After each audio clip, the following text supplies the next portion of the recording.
In the Beginning by Dr. Walt Brown, page 245.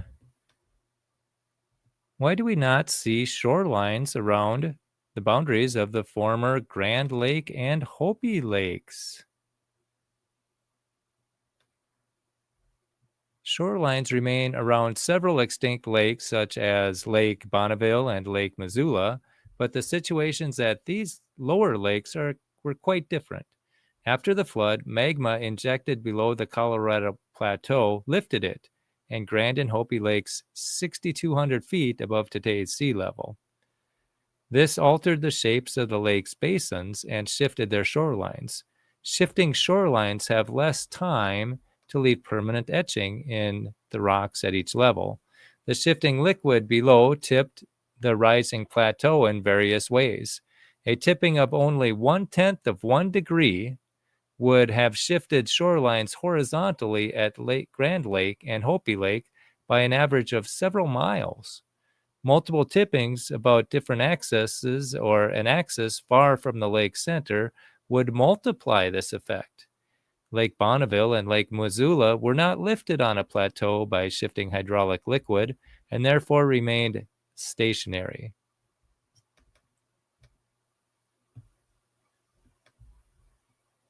Faulting and volcanism among the thousands of uplifted and tipped blocks of the Colorado Plateau further changed shorelines.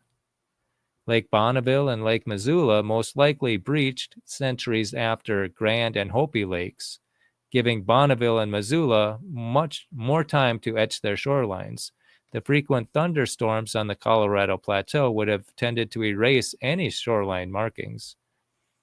The powerful hydraulic pressure described on page 236 that lifted the Colorado Plateau also block faulted and lifted many large southwest-facing cliffs north of Grand and Hopi Lakes, such as Book Cliffs, Roan Cliffs, and the Grand Staircase. And the Grand Staircase. Water from the water-saturated flood-deposited sediments escaped from these freshly deposited cliff faces and fed into and steadily deepened Grand and Hopi Lakes, as did drainage from higher elevations and heavy post-flood rainfall on the upwind side of the Rocky Mountains. Therefore, lake levels rose and shorelines expanded and shifted for many years after the flood.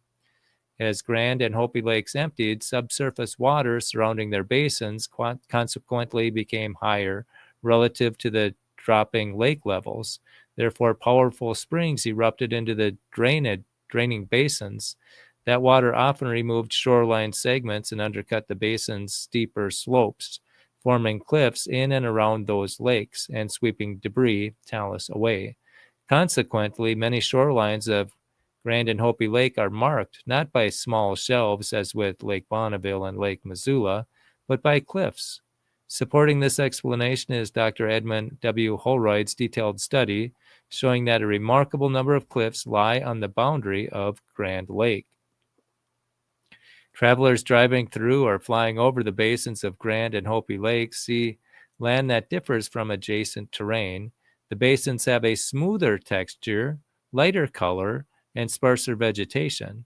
A frequent comment is, "It looks like a lake bottom." Indeed, Holroyd, using satellite photographs, observed that the lake outlines surround naturally bright regions of the Colorado Plateau. Nearby regions at the same elevation, but outside these basins, do not have these bright characteristics. Prediction 16, the soil chemistry in the basins that held Grand and Hopi Lakes will differ from their surroundings.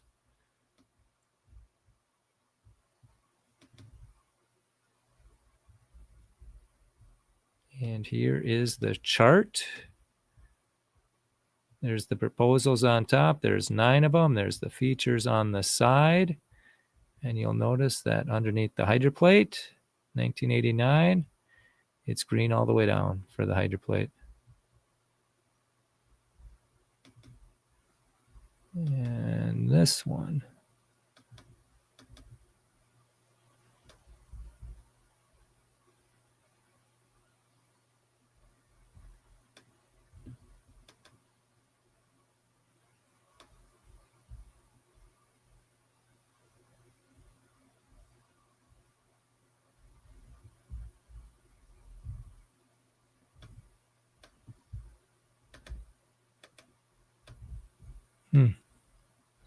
Locked up on me.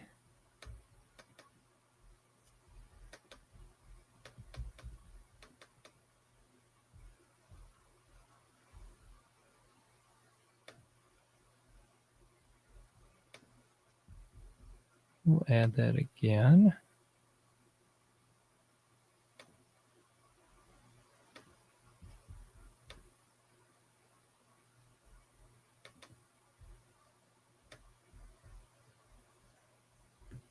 Figure 143, the basin that held Hopi Lake.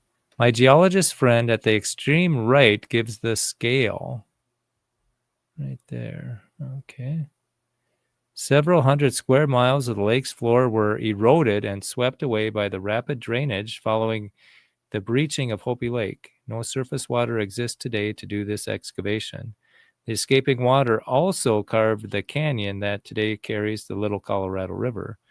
The basin's sediments, which contained petrified wood and a thin layer of coal, were then transported through the rapidly forming Grand Canyon, 50 to 200 miles to the west. The presence of petrified wood shows that the lake cooled over many years. The silica-rich water, came out of the solution and lodged in the tiniest pore spaces of the trees, floating and soaking in the lake. The most famous Petrified Forest National Park, the world-famous Petrified Forest National Park, also lies in this basin about 80 miles to the southeast. Can you see why this picture is similar to figure 142?